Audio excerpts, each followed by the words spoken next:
Ajde. Ajde. Da vidim šta je ovo. Dobro, Danijela, kakav je ovo krst?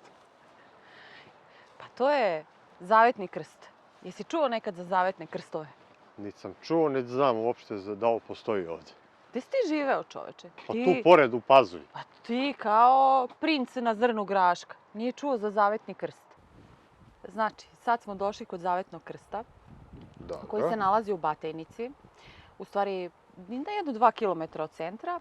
A znaš priču, ne znaš priču o zavetnim Pa krstima? ne znam, mislim, ne znam ni šta je zavetni krst, ni kažem ti, niti znam uopšte da tako nešto postoji ovde u Batajnici. Pa nije to samo u Batajnici, to je ovako u svim manjim selima koje su u Vojvodini i to je vrlo karakteristično za Vojvodinu, tako što u stvari zemljoradnici, ljudi koji obrađuju zemlju, postave taj krst. On se po nekoj legendi uvek stavljao na mesto gde se dogodilo neko čudo i uvek je posvećen seoskoj slavi. U ovom slučaju zavetni krst u Batajnici je posvećen seoskoj slavi Sveti car Konstantin i Jelena.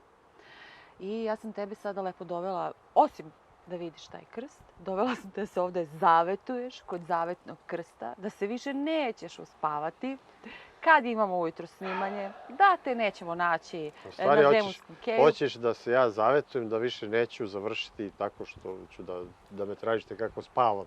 Tako je, Na tako je. zemunskom keju. Dobro, Danijela, evo, ja se zavetujem. Svečano se zavetuješ. Svečano, časna, ne ide časna Danas kada pionirska. postajem pionir. Danas kada postajem pionir, da više neću da spavam na zemunskom keju. Dobro, i da nećeš kasniti, I neću da te kasniti, Pajko i ja nećemo tražiti. Tako je, znači, držat ću se dogovora i sve što ide uz to. Jel možemo sad konačno da idemo na kafu? Možemo da idemo na kafu, samo... Ja sam i mislio da smo mi krenuli u stvari dole.